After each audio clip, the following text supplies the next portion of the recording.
Rádio Brasil Central. Em Goiânia, 7:01. Agora, pela Rádio Brasil Central e RBC FM 90,1, o Mundo em sua casa. O jornal falado de maior tradição no Centro-Oeste brasileiro. O Mundo em sua casa. A informação em cima do fato. Um mundo de notícias no começo do dia. O Mundo em sua casa tem a marca da Rádio Brasil Central e da RBC FM 90,1. Hoje é quarta-feira, dia 21 de novembro de 2012. Bom dia, você ouvinte. Bom dia, Karine Pinheiro. Bom dia, Gil Bonfim. Bom dia, você que ouve o Mundo em sua casa. O Mundo em sua casa. Confira os destaques do Mundo em sua casa de hoje. Câmara de Goiânia tem sessão tumultuada. Corpo de jornalista morto em Pernambuco será velado em Santo Antônio de Goiás. Cachoeira é condenado a 5 anos de prisão, mas ganha alvará de soltura. Senado vai usar dinheiro público para pagar imposto de renda. BBC elege Ayrton Senna como o maior piloto de todos os tempos. Torcida toma conta de treino do Goiás. Esses e outros assuntos a partir de agora aqui no Mundo em sua casa. Agora são 7:02.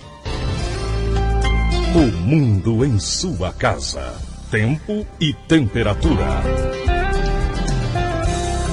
A previsão do tempo para hoje em Goiânia é de céu encoberto a nublado com pancadas de chuva e trovoadas isoladas. A temperatura máxima pode chegar aos 30 graus. E a umidade relativa do ar fica entre 95% e 50%. Neste momento, os termômetros marcam 20 graus em Goiânia. O Mundo em sua casa. Manchetes dos jornais brasileiros. O Globo, no fim da CPI, Justiça manda soltar Cachoeira após 9 meses. Folha de São Paulo, Justiça condena, mas decide soltar Cachoeira. Decisão ocorre após o empresário ser condenado a 5 anos em regime semiaberto. O Estado de São Paulo, os senadores se livram de pagar imposto de renda sobre 14º e 15º salários. Correio Brasiliense, Cachoeira é condenado, mas fica livre da cadeia. Valor econômico, bancos ganham na justiça ações contra os derivativos. Estado de Minas, prevenção de enchentes, 15 obras ficaram no papel. De 40 intervenções prometidas para evitar inundações em Belo Horizonte, só 14 foram concluídas. Jornal do Comércio, desconto de 50% para cheque sem fundo. Medida tenta resolver pendências. 0 hora de Porto Alegre. Brigada Militar tem excesso de oficiais fora da linha de frente. Brasil Econômico. Fundo imobiliário dispara 150% e capta 2,2 bilhões de reais em 2012. Destaque do Jornal Popular. Após 266 dias, Cachoeira é solto. Diário da Manhã. Taxas de serviços aumentam 300%. 7:04. O Mundo em sua casa. Novembro tem vacina pro garrote, pra novilha. A conquista vai ser nossa. Goiás livre de aftosa. É 100% protegido, 100% do seu gado. Nosso estado sem perigo, com rebanho vacinado. Até 30 de novembro, segunda etapa de vacinação para bovinos e bubalinos com até 24 meses e declaração também pela internet. Agrodefesa e Governo de Goiás. Nosso estado cresce, você cresce junto. O Mundo em sua casa. A política em Goiás. O governador Marconi Perillo viaja hoje a Jataí, Serranópolis e Itumirim, distrito de Aporé, para inaugurar a reconstrução da GO 184. O primeiro compromisso vai ser às 8 horas em Jataí, onde o governador inaugura o trecho Jataí-Serranópolis. Às 9 horas, Marconi inaugura em Serranópolis o trecho Serranópolis-Jataí. E às 10 horas, em Itumirim, o governador inaugura o trecho Itumirim-Serranópolis. Ontem à tarde, o governador Marconi Perillo conheceu a reforma e as novas instalações do Hugo. O Hospital de Urgências de Goiânia está sob a responsabilidade de uma organização social. Em execução, a ampla reforma na estrutura física, hidráulica e elétrica, o suprimento de medicamentos e pessoal, mais a qualidade técnica do atendimento equipar o Hugo, Hospital de Urgências de Goiânia, a qualquer hospital particular que atende pelo SUS, o Sistema Único de Saúde. Esta é a opinião do secretário estadual de Saúde, Antônio Faleiros. Primeiro, vocês vão de convir que toda essa estrutura que eu lhe falei, inclusive de suprimentos, que é o mais importante, não pode faltar absolutamente nenhum tipo de medicamento no hospital. Segundo, foi a ampliação, a ampliação das metas em pouco tempo. Nós colocamos em funcionamento 14 leitos de UTI aqui no Hugo. Estamos abrindo e provavelmente ainda esse ano começará a abertura de uma ala inteira. Será praticamente um novo hospital que será criado dentro do Hugo com 80 novos leitos de enfermaria. Enfim, eu acho que a OS ela propicia agilidade para a gente aumentar as metas durante o percurso de vigência do contrato com a OS. Dentro das metas do SOS Emergência, a Organização Social Gerir, que comanda o Hugo, deverá implantar o programa de atendimento neurológico. Todo esforço está sendo feito para que Goiás tenha um atendimento público de ponta na saúde, afirma o governador Marconi Perillo. Ainda precisamos resolver juridicamente a questão relacionada ao Hospital de Urgências de Aparecida. Estamos também juridicamente aguardando uma decisão para iniciarmos a construção do Hospital de Urgências da região noroeste. Já temos a planta arquitetônica do Hospital da Mulher pronta. Enfim, nós estamos tomando todas as medidas que são necessárias para que Goiás tenha uma saúde pública de ponta. Na área hospitalar estadual, nós já temos muitos avanços registrados. É claro que essas mudanças demandam um pouco de tempo, mas o importante é que nós já estamos atingindo todas as metas. Ainda sobre o Hospital de Urgências de Goiânia, são registrados 10 mil atendimentos por mês. Jânio Rodrigues para o Sistema Brasil Central de Rádio. Agora são 7h08. A Assembleia Legislativa aprova pacote de matérias do governo. Ao todo foram aprovados na sessão de ontem à tarde 15 projetos do governo, sendo 8 deles em primeira votação e 7 em votação definitiva. Dentre eles, o que aumenta para 25 o número de membros titulares do Conselho Estadual de Educação, autoriza atos extintivos de empresas públicas e sociedades de economia mista pertencentes ou sob o controle acionário do Estado, autoriza a liberação de recursos para o SEVAM, FAEG, Associação Beneficente Metamorfose e para o Núcleo de Proteção aos Queimados. Outro autoriza a aquisição de áreas em Morrinhos e em Caldas Novas para a implantação de Credex. E outra matéria também aprovada e de longo alcance social, segundo o líder do governo, o deputado Hélio de Souza do DEM, que dispõe sobre a regularização e ocupação de imóveis urbanos de domínio do Estado de Goiás. Muitas das famílias já residem no imóvel há 24 anos. E para hoje, às 2 da tarde, grande expectativa dos deputados quanto à visita do novo secretário de Segurança Pública, Joaquim Mesquita, à Assembleia Legislativa. Visita considerada importante pelo presidente da Comissão de Segurança Pública, o Major Araújo, do PRB. É muito importante. Nós aqui votamos matérias, essa semana mesmo deve chegar, ou essa semana, ou na próxima semana, antes do recesso deve chegar 5 matérias relativas à segurança pública. É importantíssimo esse contato, tendo em vista essa interação, e ela tem que ser constante, tendo em vista que nós estamos aqui, às vezes, contribuindo com uma política que, de repente, nós não conhecemos bem. Essa proximidade com a Secretaria fará com que nós entendamos melhor esse processo. A visita do secretário da Segurança Pública vai acontecer na sala da presidência da Assembleia Legislativa, quando haverá uma reunião com todos os parlamentares. Libório Santos, Sistema Brasil Central de Rádio. Na Câmara de Goiânia, projetos da Prefeitura provoca bate-boca. O número de servidores da Prefeitura de Goiânia foi tema de debate nesta terça-feira no plenário da Câmara Municipal de Goiânia. O vereador Maurício Beraldo, do PSDB, pediu vistas do projeto da Prefeitura que estabelece o quantitativo de efetivos no município em 2013. O pedido foi negado por maioria e a oposição reclamou da atitude de Clécio Alves, do PMDB, líder do prefeito, que ocupa interinamente o cargo de presidente da Câmara. Beraldo chegou a chamar Clécio de moleque e pedir para que o colega deixasse a mesa. Para Giovanni Antônio, do PSDB, enquanto lidera a mesa diretora, Clécio Alves deveria transferir a outro vereador as funções de liderança da prefeitura. Eu acho que é um contrassenso. Ele, na função de presidente, ele tem que ser um magistrado, tem que ser totalmente imparcial. Ele está ali na função de apenas coordenar e conduzir os trabalhos. Inclusive, o presidente nem vota, a não ser em caso de empate.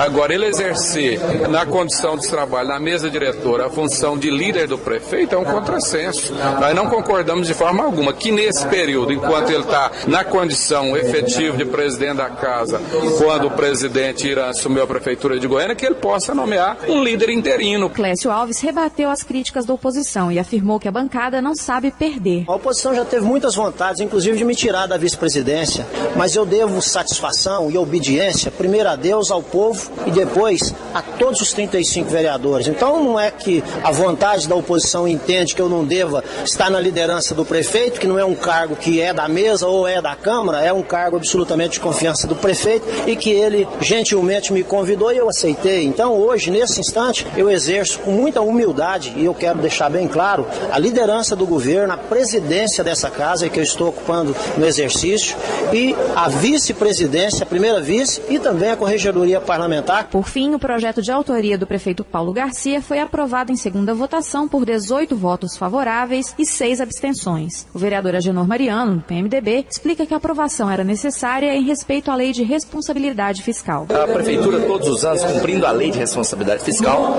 ela faz uma espécie de censo, né, dos cargos do quadro permanente da prefeitura para saber, por exemplo, aonde está sobrando vagas, aonde está faltando vagas e o seu planejamento anual da existência ou não desses cargos, que são mutáveis ao longo dos anos. De acordo com a Agenor, a preocupação da oposição com inchaço no número de servidores não se justifica. Ele destaca que o projeto não abre possibilidade de contratação de comissionados por parte do Poder Público Municipal. Heloísa Amaral para o Sistema Brasil Central de Rádio. 7:12. O mundo em sua casa. Política Nacional.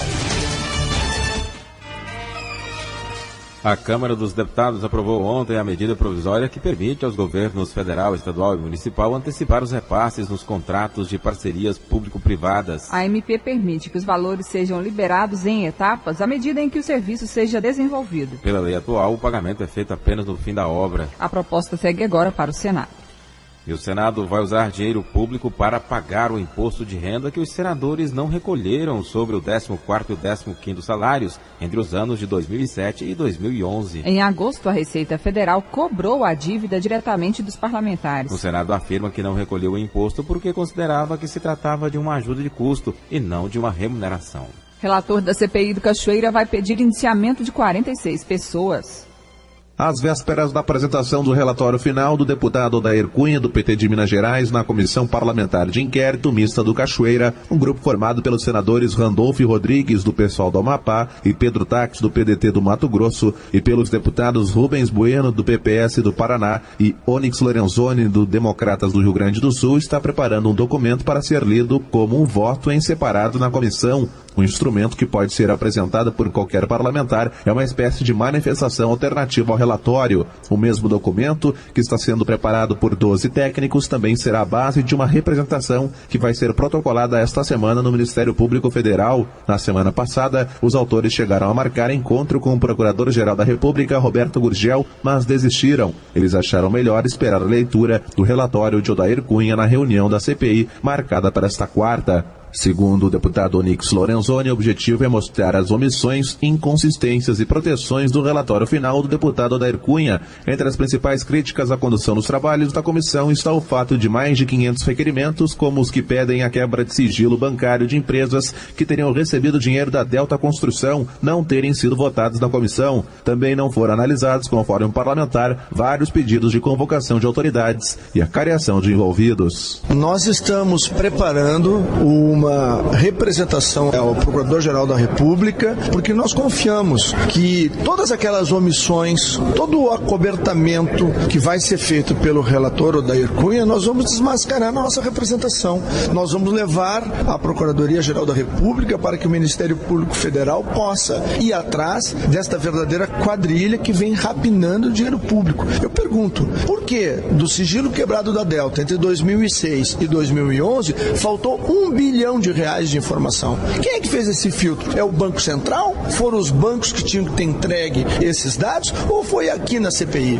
Ou seja, tem muitas coisas para serem investigadas. Além do indiciamento do governador de Goiás, Marconi Perillo, do PSDB, e do ex-dono da Delta Construções, Fernando Cavendish, por fraude em licitação, corrupção ativa e formação de quadrilha, o relatório pede a quebra de sigilo das 12 empresas que teriam recebido dinheiro da Delta e abertura de investigação contra os governadores do Rio de Janeiro, Sérgio Cabral, PMDB, do Distrito Federal, Agnello Queiroz, do PT, e do Tocantins, Siqueira Campos, PSDB, que não foram ouvidos pela CPI. O deputado Odair Cunha já está em Brasília, fazendo os últimos ajustes no relatório, mas não quis dar detalhes do assunto. Até agora ele só adiantou que o texto já tem mais de 1000 páginas e será bastante contundente. Ele já adiantou também que pedirá o indiciamento de todos os depoentes que se recusaram a falar na CPI. Os trabalhos da comissão terminam no dia 22 de dezembro. E o governador Marconi Perillo disse que está sendo vítima de uma briga política. Olha, o que nós não podemos aceitar, em hipótese alguma, é que uma CPMI seja direcionada a um político de oposição. Isso é que é ruim. O fórum para se investigar governadores é o STJ, o Superior Tribunal de Justiça. Lá não há politicagem, lá não há direcionamento. As análises que são feitas e as investigações são técnicas. Eu mesmo pedi para o STJ me investigar, eu próprio propus a minha ida à CPMI, dei todas as explicações, e o que a gente percebe agora é que o relator, que é ligado a um partido político, tem um único objetivo: me prejudicar politicamente, porque lá atrás eu fiz uma denúncia relativa ao mensalão. O mensalão está sendo julgado, as pessoas estão sendo condenadas, eu tinha razão quando fiz isso. Agora, o que não pode é essa tentativa de vingança permanente. Se o relator estivesse fazendo um trabalho que fosse isento, com certeza não haveria necessidade de me resguardar constitucionalmente, buscando o amparo do Supremo Tribunal Federal. Em relação ao pedido que fiz, a liminar do ministro Marco Aurélio foi claríssima em relação às prerrogativas constitucionais no Estado de Direito. Eu estou muito tranquilo em relação ao resultado final, porque algumas pessoas querem nesse momento é tentar politizar e prejudicar algumas pessoas por serem adversários. Lamentavelmente, essa CPI não investigou quem deveria ser investigado. Todos nós somos testemunhas disso. O Brasil inteiro é testemunha do fato de que deixaram de ouvir mais de 500 pessoas, apreciar mais de 500 requerimentos, não aprofundaram em nenhuma relação da construtora Delta com o governo federal, com alguns governos estaduais e prefeituras municipais. Da minha parte, eu apresentei todas as informações em relação a todos os contratos do governo do estado com a construtora Delta. Dei todas as informações que me foram solicitadas. Agora, eu tenho que me resguardar legalmente, constitucionalmente, para que não tente amanhã, o relator não tente fazer um circo em relação a algo que é muito sério. Eu sempre apoiei os institutos das CPMIs. Agora, é preciso deixar claro que uma coisa é uma investigação séria, outra coisa é tentar prejudicar pessoas e deixar de investigar o que realmente interessa. Todos os que forem assistir ao relatório, aos debates, perceberão que o que era para ser investigado mesmo não foi. Eu dei as explicações todas, principalmente relativamente à venda de uma casa particular. Isso foi exaustivamente debatido. Meus sigilos todos foram quebrados.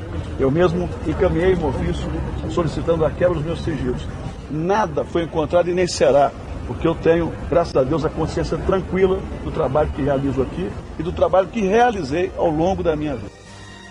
O relatório da CPMI também analisa a atuação do Procurador-Geral da República, Roberto Gurgel, no caso da Operação Vegas da Polícia Federal. Em 2009, a Vegas levantou os primeiros indícios do envolvimento de Cachoeira com políticos e empresários. Para a CPI, Gurgel suspendeu a investigação sem justificativa, possibilitando que a quadrilha continuasse atuando. O relator pede que o Conselho Nacional do Ministério Público investigue a conduta do procurador. Roberto Gurgel não quis se manifestar nesta terça-feira. Em maio, ele explicou à CPI que não deu encaminhamento às denúncias da Operação Vegas, porque à época detectou apenas desvios no campo ético, insuficientes para abertura de ação penal no Supremo Tribunal Federal. A assessoria da Delta declarou que Fernando Cavendish vai apresentar sua defesa à Justiça. O advogado de Demóstenes disse que a CPI tem conteúdo político e que espera o julgamento na Justiça.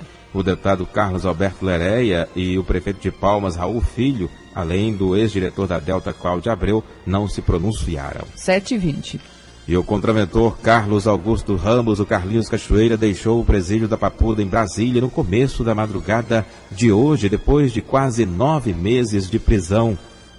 A juíza Ana Cláudia Costa Barreto, da 5ª Vara Criminal do Distrito Federal, expediu ontem à noite um alvará de soltura para o contraventor preso desde fevereiro. Ela também condenou Carlinhos Cachoeira por 5 anos de prisão em regime semiaberto por causa do envolvimento dele na Operação São Michel, deflagrada pelo Ministério Público do Distrito Federal. A operação desbaratou um esquema que tentava fraudar o sistema de bilhetagem do transporte coletivo do Distrito Federal. A Operação São Michel é um desdobramento de outra operação da Polícia Federal, a Operação Monte Carlo, que apurou suspeitas de corrupção e exploração ilegal de jogos e investigou o envolvimento do contraventor com empresários e políticos. Agora são 7h21 e começa hoje, vai até o dia 23, a 11ª edição do Congresso Internacional do Leite, que será realizado no espaço Atlanta Music Hall, em Aparecida de Goiânia.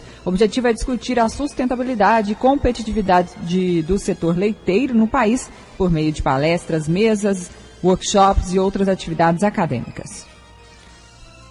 E para saber sobre o Congresso, vamos falar com Antônio Flávio Camilo de Lima, secretário estadual de Agricultura. Bom dia. Bom dia. Secretário, qual é a importância de um evento como esse para o estado de Goiás?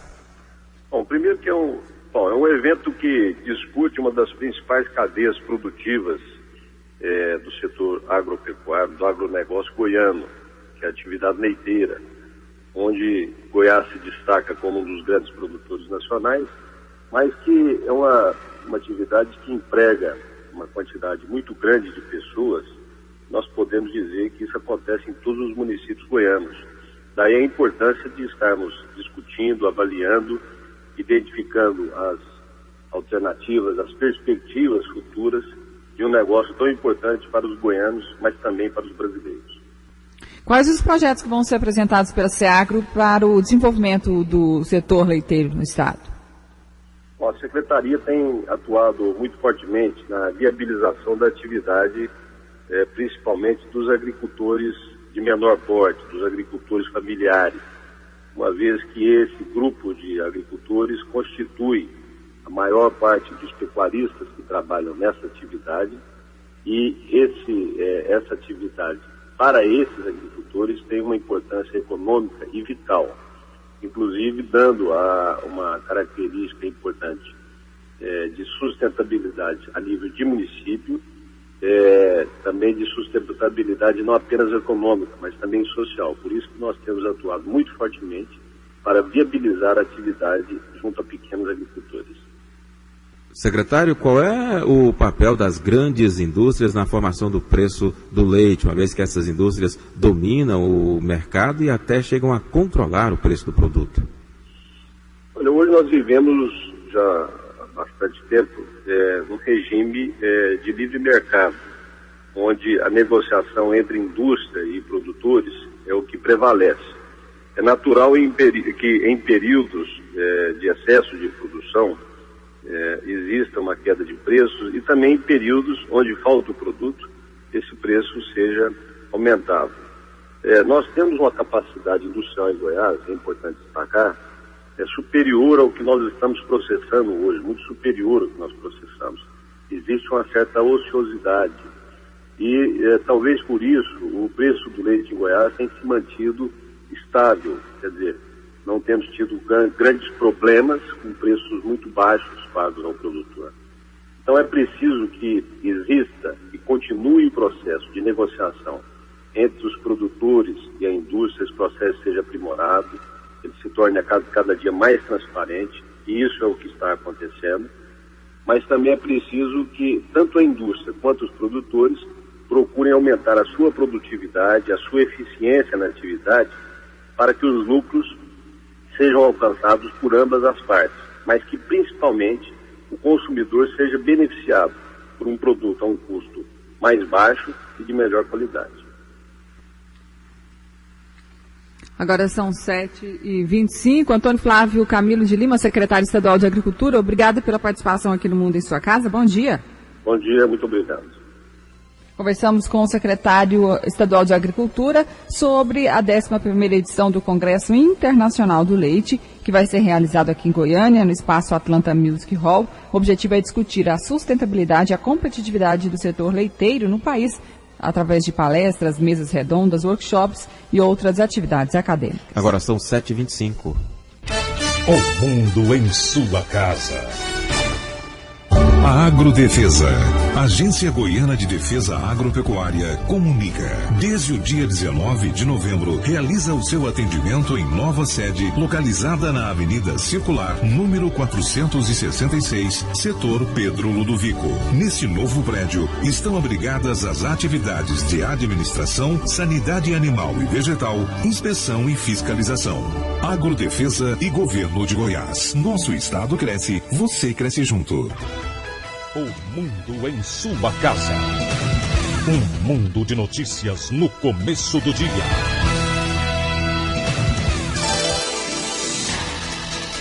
Um ônibus do transporte coletivo de Goiânia, da linha Terminal Novo Mundo, Vila Pedroso, atropelou no início da noite de ontem Helena de Araújo Oliveira, de 46 anos, que teria, segundo testemunhas, escorregado e caído embaixo do veículo e, em consequência, a roda traseira do ônibus passou por cima da perna direita da vítima. Helena foi encaminhada em estado regular para o Hospital de Urgências de Goiânia. Polícia prende suspeitos de matar 3 travestis. O triplo homicídio aconteceu no feriado de 7 de setembro no bairro Santa Luzia, na região de Aparecida de Goiânia. Entre os acusados está um menor de idade, apontado como o executor do crime. Delegado Fabrício Madruga fala sobre a prisão de Vinícius Atos Dias, envolvido no assassinato, e também do destino do menor envolvido no homicídio. Ele está preso por um assalto que ele cometeu a um estabelecimento comercial aqui em Aparecida. Só que nós vamos concluir vamos iniciá-lo por esse triplo homicídio também e ele deve responder também por esse crime. Com relação ao menor, vai ser encaminhado cópia à DEPAI aqui de Aparecida para que tome as providências, pois a delegacia é competente para a apuração desse ato com relação ao menor. Neucimar Moraes para o Sistema Brasil Central de Rádio. E a delegada-geral da Polícia Civil quer criar rede para a troca de informações entre moradores de rua. A morte de 8 moradores de rua, sendo pelo menos 3 deles vítimas de um grupo de extermínio que está sendo investigado pela Polícia Civil, levou a diretora-geral da instituição, delegada Adriana Corsi, a se reunir com servidores da Secretaria Municipal de Assistência Social que trabalham na Casa da Acolhida, local onde mais de 100 destes moradores passam a noite. A intenção da diretora é montar uma rede de informações para chegar às pessoas que estariam não apenas matando, mas também extorquindo e até mesmo estuprando moradores de rua. A gente percebeu nessa investigação que, historicamente, existe uma ruptura muito grande entre as áreas, de atendimento social, de trabalho com essas pessoas mais excluídas e as forças policiais. Então a gente vem, e é muito simbólico, a gente vir aqui conversar com as pessoas que trabalham, que são funcionários públicos como nós, e que trabalham com os moradores de ruas, pessoas viciadas, crianças em situação de abandono, para que essas pessoas nos conheçam e possam também ter contato com a Polícia Civil para passar informações ou pedir apoio. Então, nós viemos justamente para abrir esse contato, criar um canal de comunicação entre esses funcionários que trabalham nesse dia a dia tão diferenciado, que é o de atender as pessoas, que estão nessa situação de maior exclusão da nossa sociedade, e as próprias forças policiais, para que a gente possa também ter um auxílio dessas pessoas nas investigações. Na manhã desta quarta-feira, a Polícia Civil irá apresentar à imprensa um segundo preso por participação no assassinato de pelo menos 2 moradores de rua em Goiânia. O acusado é cunhado do policial militar Rogério Moreira, que foi preso semana passada após ser denunciado pela testemunha de uma execução. Aulos Rincon para o Sistema Brasil Central de Rádio. O Tribunal de Justiça do Estado recebeu ontem um inquérito que indicia o policial militar Rogério Moreira da Silva, mais conhecido como Zinca, pela morte do morador de rua Ronaldo Pires. O crime aconteceu em agosto de 2008. O policial também é suspeito de participar do assassinato de outra moradora de rua, Olaci Ferreira de Araújo, e da tentativa de homicídio do companheiro dela, Emerson do Nascimento Souza, que foi alvejado, mas sobreviveu. O juiz Gesseire Coelho de Alcântara, da primeira vara criminal, encaminhou ao Ministério Público o inquérito para que ofereça denúncia, solicite diligências ou arquive o caso. A peça investigativa também incrimina Fábio Adriano de Oliveira. Agora são 7h30. O corpo do jornalista Lucas Fortuna, de 28 anos, é velado em Santo Antônio de Goiás. Começou ontem à noite o velório do jornalista goiano Lucas Fortuna, de 28 anos. O jovem foi encontrado morto na manhã de domingo em uma praia de Cabo de Santo Agostinho, Pernambuco. Apesar do laudo apresentado pelo IML indicar morte por afogamento, o pai do jornalista, senhor Avelino Mendes Fortuna, acredita que o filho foi assassinado. O laudo da polícia, depois da autópsia, ainda não ficou pronto. Eu tive informações extraoficiais sobre a situação que ele foi encontrado e a situação do corpo eu vi.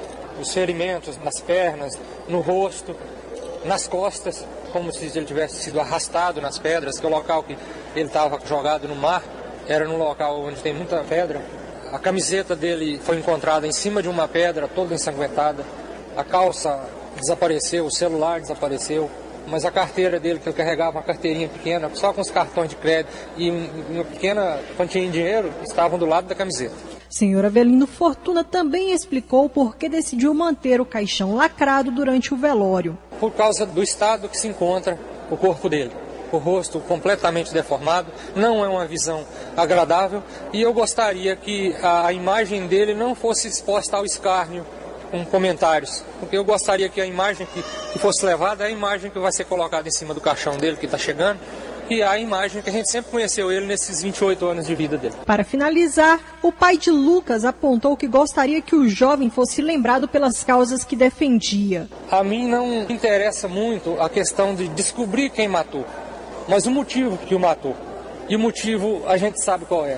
A violência exacerbada pela ausência do Estado, dessa sociedade corrompida que não aceita as diferenças. Então eu acho que esse é o que a gente tem que discutir nessa luta para preservar os ideais que ele tinha em defesa dos direitos humanos, em defesa do grupo que ele representava ferrenhamente, que era dos gays, lésbicas e transexuais, da imprensa livre, como ele era jornalista que defendia a imprensa livre. O enterro de Lucas Fortuna será realizado hoje, ainda pela manhã, em Santo Antônio de Goiás. Lorena Borges para o Sistema Brasil Central de Rádio. 7h33. Detran começa a aplicar a prova teórica eletrônica para candidatos que querem tirar CNH. Além de garantir mais segurança, a implantação da prova teórica eletrônica pelo Detran Goiás dará ao candidato a oportunidade de realizar, já no dia seguinte à avaliação, a prova prática para a obtenção da Carteira Nacional de Habilitação. Antes, este mesmo processo demorava pelo menos 5 dias, explica o presidente do Detran, José Taveira, que fala ainda sobre outros benefícios que chegarão com a implantação deste novo modelo. Esse processo ele é muito amplo, é um reforço enorme na nossa área de tecnologia da informação, a implantação do processo biométrico em todos os aspectos do relacionamento da sociedade com o Detran, e isto naturalmente contribuirá grandemente para evitar fraudes como as que nós encontramos aqui, de não frequência em cursos teóricos, de atestados médicos e psicológicos que eram fraudados no Estado. Tem outros benefícios aí também, né? Você tem várias vantagens, você tem transparência no processo, você tem o efeito do resultado imediato, você tem a possibilidade, a impossibilidade de uma pessoa fazer prova pela outra por causa do controle biométrico que será implantado. Você tem o resultado imediato para passar para outra fase. Então, a cidadania está sendo colocada em relevo nesse processo para que nós transformemos o Detran num órgão de alto nível de tecnologia da informação. Com a implantação da prova eletrônica, o número de candidatos atendidos por mês no Detran Goiânia, 2.000, terá um acréscimo de pelo menos 50%. Aulus Rincon para o Sistema Brasil Central de Rádio. Agora são 7h35. As informações ao vivo com o repórter Libório Santos. Bom dia. Exatamente, bom dia ouvintes da Brasil Central. Agora o nosso giro pelas rodovias, últimas 24 horas, com 18 acidentes, 7 feridos e uma vítima fatal. O acidente mais grave foi uma colisão. Aconteceu na GO 174, quilômetro 63, entre Montevidéu e Amorinópolis, um Celta placa KEH 2950 de Acreúna. Jorge Antônio da Silva, o motorista, saiu com lesões. O passageiro José Janildo da Silva, fatal. O segundo veículo envolvido, o caminhão placa NVN 7876 de Rio Verde, o motorista Alcides Tavares de Melo saiu ileso. Segundo a polícia rodoviária, o Celta estava parado num acostamento e tentou fazer uma conversão quando aconteceu a colisão. Libório Santos, Sistema Brasil Central de Rádio. O mundo em sua casa. Um mundo de notícias no começo do dia.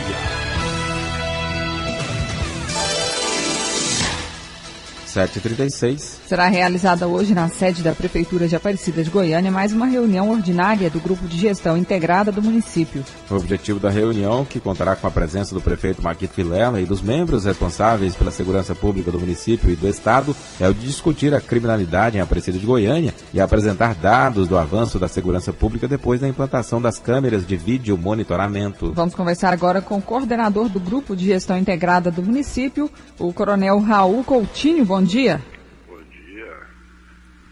Coronel, já se pode afirmar que o vídeo monitoramento tem inibido a quantidade de crimes em Aparecida de Goiânia? Veja bem, isso é um fato que não acontece só em Aparecida, isso é um fato mundial, né? Isso já é mais do que certeza que a implantação de vídeo monitoramento, além de economizar pessoal para o policiamento, ele realmente inibe e reduz a criminalidade. A intenção agora é aumentar essa quantidade de equipamentos instalados na cidade?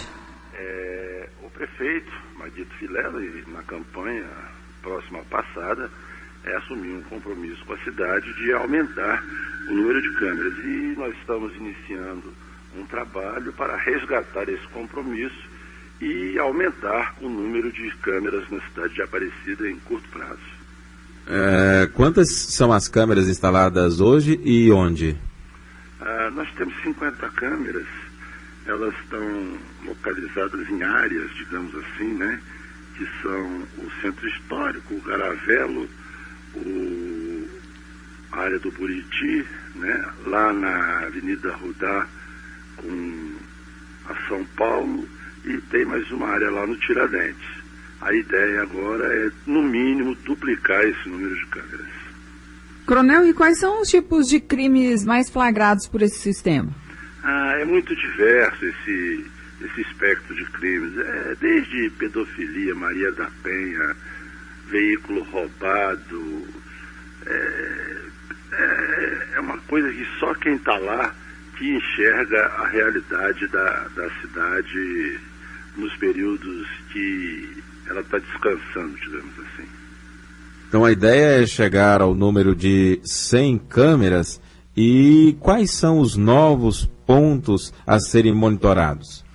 Exatamente, a ideia é chegar no mínimo a 100 câmeras, e os pontos, eles são objeto de um estudo que está se iniciando hoje, com a participação da Polícia Militar, da Polícia Civil, do Corpo de Bombeiros, todos os órgãos envolvidos na segurança, onde nós vamos delinear para onde esse crime migrou, aonde ele se encontra, e exatamente nessas áreas serão colocadas as câmeras.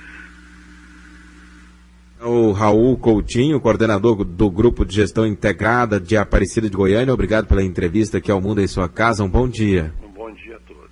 E o Grupo de Gestão Integrada do município se reúne hoje para discutir, então, a segurança na cidade de Aparecida de Goiânia e a possibilidade de aumento do monitoramento, vídeo monitoramento na cidade. Agora são 7h39. A seguir as notícias do esporte com José Calazans. O mundo em sua casa.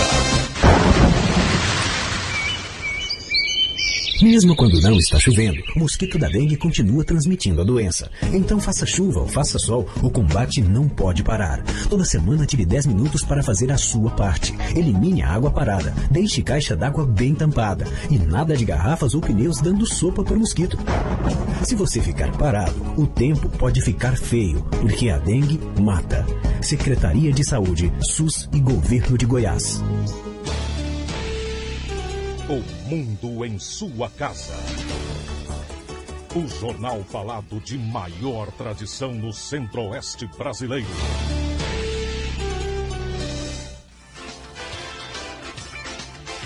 Bom dia. Os jogadores da seleção brasileira que enfrenta a Argentina hoje em Buenos Aires não estão cobertos pelo seguro criado pela FIFA para compensar os clubes em caso de contusões graves. Segundo a entidade, só os jogos entre seleções disputados em datas FIFA dão direito à pólice de seguro coletivo criada em maio deste ano. O jogo entre Brasil e Argentina, apenas com suas seleções locais, não faz parte do calendário da entidade que manda no futebol mundial. O caso mais notório de uso do seguro é o do lateral esquerdo Marcelo, do Real Madrid, que se machucou durante a excursão da seleção pela Europa no mês de outubro. Nos 3 meses de sua recuperação, o Real receberá 20 mil euros, cerca de 53 mil reais por dia de compensação. Brasil e Argentina, hoje em Buenos Aires, na decisão do Superclássico das Américas, será apitado pelo chileno Henrique Océs. 7h41, Vila Nova já tem treinador para a temporada 2013. A diretoria do Vila Nova tomou 2 atitudes importantes ontem. Uma bastante questionável por grande parte da torcida. A demissão de Roberto Oliveira, então coordenador das categorias de base.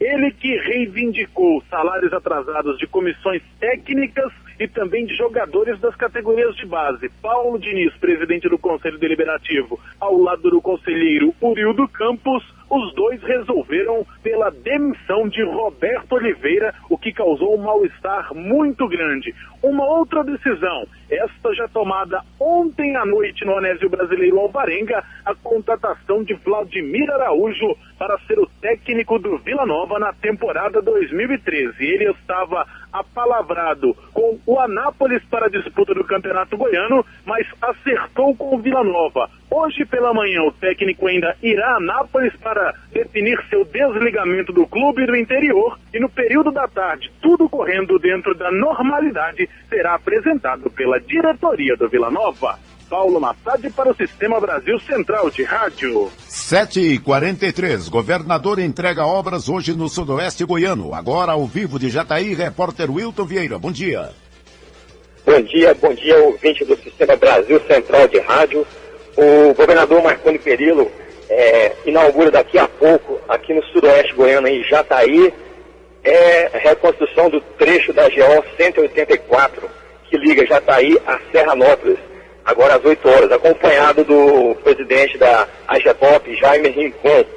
A partir das 8 horas, a comitiva inaugura a reconstrução do trecho Jataí-Serranópolis, assina a ordem de serviço para início das obras do trecho Itumirim-Chapadão do Céu, visita as máquinas no começo dos trabalhos e inaugura a reconstrução do trecho Chapadão do Céu, na divisa de Goiás com Mato Grosso do Sul. Os trechos a serem inaugurados, como de Jataí e Itumirim, na GO 184, com 80 quilômetros, e de Chapadão do Céu, a divisa de Goiás com Mato Grosso do Sul. Este trecho será inaugurado provavelmente em torno de 11 horas. No tráfego dessas rodovias serão utilizadas no escoamento da produção. A região é grande produtora de sementes, produção agrícola, sementes, óleo de soja, óleo de milho e também o sorgo. Uma região muito rica. O trecho a ser construído na GO 206, entre Itumirim e Chapadão do Céu, com 64 quilômetros, ligará 2 rodovias importantes do sudoeste goiano, a GO 184 e GO 050. Tudo isso faz parte do projeto Rodovia Reconstrução. O Wilton Vieira, do sudoeste goiano, Jataí, para o Sistema Brasil Central. Lembrando que a qualquer momento podemos voltar, e também no programa Um Mundo em Sua Casa, desta quarta-feira, mais detalhes, mais informações sobre esse projeto do governo essas reconstruções aqui no sudoeste goiano.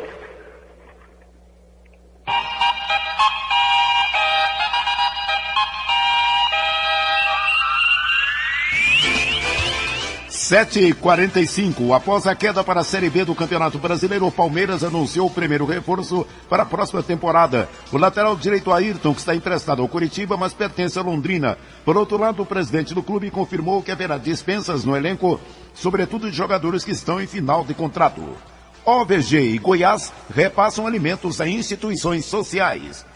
Goiás e Barueri jogaram no Serra Dourada no dia 10 de novembro. Nesta partida, o time goiano assegurou o acesso à primeira divisão do Campeonato Brasileiro. Os ingressos para este jogo foram 2 quilos de alimento não perecíveis. Foram arrecadados 100 toneladas, que foram doados à OVG. Um gesto que, segundo o presidente do Goiás, João Bosco Luz, mostra o que o futebol pode fazer pelo social. Esse é o momento onde nós estamos dando a nossa parcela de contribuição para o social. Eu acho que esse é o objetivo maior. Goiás é um clube de futebol, tem uma torcida enorme, mas também não podemos esquecer que, além dos torcedores, existem muitos famintos também. Então essa é a parcela de contribuição que o Goiás está dando para saciar um pouco a fome de milhares de pessoas que sofrem nesse país. Irmã Manucinda Januária, coordenadora do Núcleo Educacional Mãe Dolorosa, que atende crianças carentes na região leste de Goiânia, diz que a doação será bem-vinda. Para nós é de muita importância, pois as crianças que nós atendemos são crianças que vivem em situações de vulnerabilidade social, são muito carentes e a maioria delas frequentam o programa justamente porque não tem o que alimentar em casa. E com a doação nós vamos poder alimentar essas crianças e também ajudar suas famílias. A presidente da OVG, Valéria Perillo, enalteceu a iniciativa do Goiás e até conclamou outras instituições e empresários a fazerem o mesmo. O Goiás Esporte Clube realizou uma ação criativa, arrecadou 100 toneladas de alimentos e isso demonstra o compromisso do clube com a cidadania no nosso estado. Então é uma iniciativa louvável que deve servir de exemplo para outras entidades, para outros empresários que queiram ajudar a OVG a gente poder fazer a inclusão social, a valorização do ser humano. Mais de 100 entidades cadastradas na OVG foram beneficiadas com os alimentos arrecadados no jogo do Goiás com Barueri e que foram entregues nesta terça-feira. Fábio Maurício, para o Sistema Brasil Central de Rádio. Enquanto isso, os jogadores treinaram em clima de decisão, com casa cheia. O treinamento técnico realizado ontem à tarde no CT do Parque Anguera teve público maior que muitos jogos da segunda divisão do futebol brasileiro e da segunda divisão do futebol goiano. Cerca de 600 torcedores acompanharam o treinamento do Goiás. E olha que nem é véspera da decisão de sábado contra o Joinville, 4h20, no estádio Serra Dourada. O lateral esquerdo Egídio, com dores musculares, não participou do treino, mas segundo o departamento médico, o jogador não será problema para o último jogo do Goiás na temporada. Sábado, contra o Joinville, às 4h20. O Goiás joga por um empate para conquistar o título. E se perder para o Joinville, fato que não aconteceu durante a Série B do Brasileiro jogando no Serra Dourada, o Goiás é o único invicto da competição, desde que o Criciúma não vença o Avaí jogando em Florianópolis. Mesmo assim, o Goiás vai comemorar o título no estádio Serra Dourada no próximo sábado. Na preliminar dessa decisão do jogo contra o Joinville, o primeiro jogo da decisão do Sub-20 entre Goiás e Atlético. A federação acabou adiando, seria nessa quarta-feira, mas o primeiro jogo da decisão acabou adiado para a preliminar de Goiás e Joinville no próximo final de semana. A venda de ingressos começa daqui a pouco às 8h30 na Serrinha, 10 arquibancada, R$40 cadeira. Torcedor com a camisa do Goiás paga meia entrada. Vinícius Silva para o Sistema Brasil Central de Rádio. Já o Atlético foca as eleições, já se preparando para o planejamento de 2013. A eleição no Atlético poderá ser antecipada, a princípio marcada para o dia 14 de dezembro. No entanto, o presidente do Conselho Deliberativo do clube, Dr. Marco Antônio Caldas, chegou a dizer ontem que as eleições poderão ser antecipadas justamente para ajudar a diretoria a contratar e liberar jogadores. Valdivino José de Oliveira ainda não definiu o seu futuro, mas, porém, é o único nome hoje para continuar na presidência. Eric Maravilha, para o Sistema Brasil Central de Rádio. Às 7h50 do esporte é o que há. Obrigado, José Calazans. O mundo em sua casa. Se a sua empresa busca reconhecimento, anuncie em uma emissora de credibilidade. Rádio Brasil Central 1270, AM, ondas curtas e tropicais. A certeza de resultado. Qualidade com alcance em todo o território nacional. Ligue 3201-7686. Rádio Brasil Central, comunicando com o mundo. O mundo em sua casa. A informação em cima do fato. A Saneago informa que, em função de troca de registro na rede, o abastecimento de água tratada vai ficar comprometido hoje no setor Bueno, Jardim América, setor Marista, Pedro Ludovico, Vila Redenção, Vila São João, Vila Maria José, bairro Alto da Glória e conjunto Vila Isabel. Segundo a Saneago, o fornecimento será normalizado no período da noite. Implantação do VLT é discutida em audiência pública na Assembleia Legislativa. A discussão da implantação do veículo leve sobre trilhos em Goiânia atraiu a atenção de inúmeros parlamentares e de segmentos da sociedade. A obra visa resolver o problema da mobilidade urbana da capital, problema considerado grave pela sociedade. O secretário da cidade, Silvio Souza, respondeu a perguntas e fez uma explanação de como está o processo de implantação e disse esperar que o projeto não seja interrompido. A nossa expectativa é sempre a mesma, é de que o projeto não sofra solução de continuidade. Para isso, nós estamos com a comissão de licitação trabalhando dioturnamente, nós temos prazos a serem cumpridos, mas a discussão com a sociedade, ela não pode ser estanque, até porque o governador Marconi Perillo tem como prerrogativa nós não darmos sequência a um projeto sem que haja o aval da sociedade. É claro que o nosso trabalho é convencer a sociedade de que esse é o melhor projeto, de que é um projeto de transformação, de mudança de cultura e que vai ser realmente o transporte eficiente e eficaz dentro do perímetro do eixo Anhanguera. Segundo o secretário das cidades, as obras devem começar em breve. O período de implantação é de 2 anos, a partir do início das obras. A nossa expectativa é que o início das obras se dê meados de janeiro, no máximo início de fevereiro. O projeto prevê investimentos da ordem de 1 bilhão e 300 milhões de reais, dos quais 430 milhões do Parque Transportes do governo federal e mais de 400 milhões do governo estadual. Recursos já garantidos. Todos os recursos estão assegurados hoje. Nós temos o Parque da Mobilidade, nós temos a capacidade de endividamento do Estado que está assegurada pelo Tesouro Federal e nós temos investimento privado, que inclusive pode ampliar dependendo da disputa na licitação.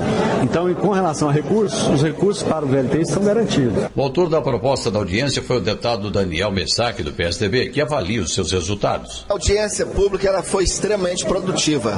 Nós previmos aqui 1 hora, que foi o tempo estabelecido, ela extrapolou em 36 minutos. Nós não concluímos, ficou definido que teremos um segundo tempo dessa audiência para ampliar a discussão. Mas a preocupação que existe hoje é realmente a viabilidade do custo-benefício do VLT, a questão também das medidas mitigadoras que serão implementadas para atender a demanda do eixo Anhanguera dos comerciantes. Tibório Santos, Sistema Brasil Central de Rádio. 7h53. O governo decidiu descontar da relação de despesas de 2012 25 bilhões de reais de gastos com programas sociais. Só assim vai conseguir atingir a meta de economia para pagar os juros da dívida, o chamado superávit primário. Até o fim do ano, o setor público ainda precisa economizar mais de 74 bilhões de reais para cumprir a meta. FAEG cedia lançamento da Expedição Safra. O lançamento da Expedição Safra 2012-13 aconteceu na sede da Federação da Agricultura e Pecuária de Goiás. Até agora, as equipes já percorreram os estados do Paraná, Rio Grande do Sul, Santa Catarina, Mato Grosso e Mato Grosso do Sul, além das principais áreas produtoras dos Estados Unidos. O próximo passo é percorrer Goiás, os estados do Sudeste, além do Maranhão, Tocantins, Piauí e Bahia. Na estrada, desde o ciclo 2006-07, a Expedição Safra realiza um levantamento técnico jornalístico da produção de grãos da América do Sul à América do Norte. José Mário Schreiner, presidente da FAEG, fala sobre a importância do projeto. Eu acredito que uma expedição safra como essa, onde os técnicos, onde toda uma estruturação vai em loco conferir a evolução da safra, é extremamente importante. Isso porque gera informações confiáveis, gera informações com quem realmente está no campo, está produzindo, coleta informações regionais e gera um relatório ou informações em tempo real. Goiás hoje é o terceiro maior produtor de milho e soja do país, perdendo apenas para os estados do Mato Grosso e Paraná. São cerca de 19 milhões de toneladas em um território de 4 milhões de hectares, número que poderia aumentar se a agricultura utilizasse terras degradadas pela pastagem. O Brasil tem 90 milhões de hectares de áreas disponíveis para serem inseridos na agricultura. Nós produzimos um pouco mais de 40 milhões, 180 milhões de toneladas, 40 milhões de hectares para 180.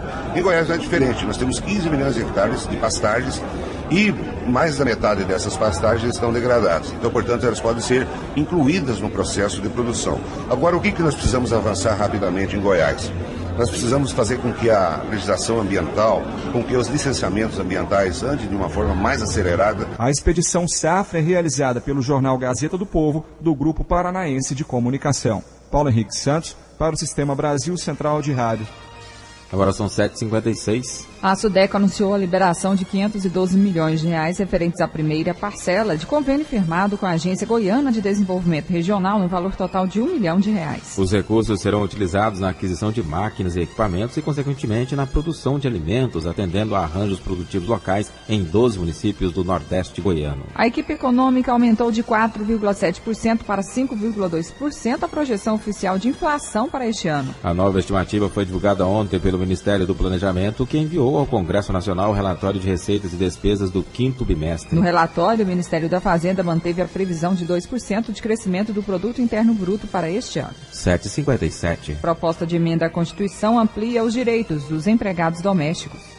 A PEC prevê 16 novos benefícios à categoria, entre eles carga horária semanal de 44 horas, adicional noturno para atividades entre 10 da noite e 5 da manhã. A proposta torna obrigatório ainda o recolhimento do FGTS, o Fundo de Garantia do Tempo de Serviço. De acordo com o presidente da Comissão do Direito do Trabalho da OAB Goiás, o advogado Jorge Jungmann, o objetivo da proposta é igualar, em termos de direito, o trabalho doméstico às demais atividades regidas pela CLT, a consolidação das leis do trabalho. Uma doméstica que trabalha em casa de família, que entra aí atividades aí começa às 7 horas da manhã. Às 8 horas da noite ela já não pode servir o jantar. Ela vai ultrapassar as 44 horas. E, no entanto, vai ter que ser cobrado a hora extra. Vai ter que ter uma adaptação muito grande em relação ao empregador e empregado doméstico. O advogado Jorge Jungmann acredita que, apesar do impacto inicial, o mercado vai se adaptar à nova regra. Inicialmente vai ter aqueles empates, aqueles problemas, mas acredito que não tem como as pessoas não terem a funcionária, o doméstico, né? Porque a gente tem que saber que o doméstico ele atinge não é só aquela doméstica de casa, são todos aqueles prestadores de serviço que trabalham em casas e locais que não têm fim lucrativo. A PEC das domésticas foi aprovada pela Comissão Especial sobre Igualdade de Direitos Trabalhistas da Câmara dos Deputados e ainda precisa ser votada em plenário. Gil Bonfim para o Sistema Brasil Central de Rádio.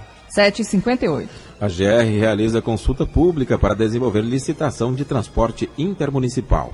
A consulta pública, que vai até o dia 21 de janeiro do ano que vem, é uma forma de receber contribuições da sociedade sobre o edital de licitação de transporte intermunicipal de passageiros do estado de Goiás.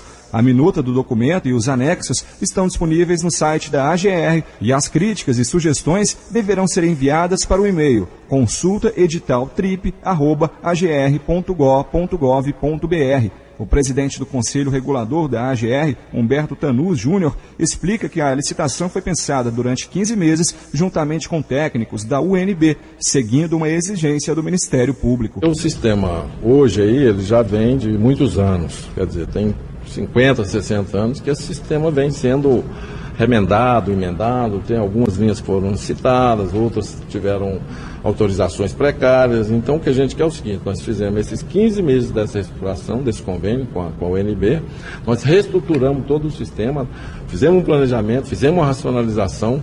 Então o que a gente vai fazer agora é licitar um sistema racional, um sistema com qualidade, um sistema planejado, para dar melhor condição, melhor qualidade de serviço para a população a preços mais acessíveis possível. Após a consulta, o edital vai ser publicado nos principais jornais do país e terá início o processo licitatório. Vão ser licitadas 214 linhas, divididas em 7 lotes. O presidente da AGR explica quais são as principais premissas do novo contrato. O preço da tarifa tem que ser menor ou igual à praticada hoje. Não vai poder viajar nenhum passageiro em pé.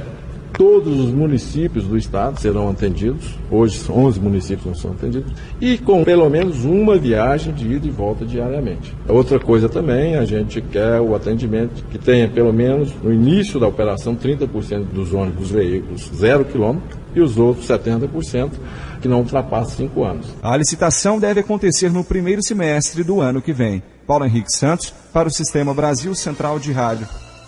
Agora pontualmente 8 horas em Goiânia e termina aqui mais uma edição de O Mundo em Sua Casa, que teve a apresentação de Karine Pinheiro e Gil Bonfim. Redação e edição Ada Mendes, Antônio Correia e Marcelo Cabral. Direção de estúdio Luzani Gomes. Chefes de reportagens Ione Chagas e Almir Costa. Operação de áudio Otair José. Central técnica Ricardo Souza. Gerência do Sistema de Rádio Suede Barbosa. Direção de Tele e Radiodifusão Abadia Lima. O Mundo em Sua Casa volta amanhã às 7 da manhã. Obrigado pela sua atenção e até lá. Bom dia, Karine. Bom dia. Até amanhã.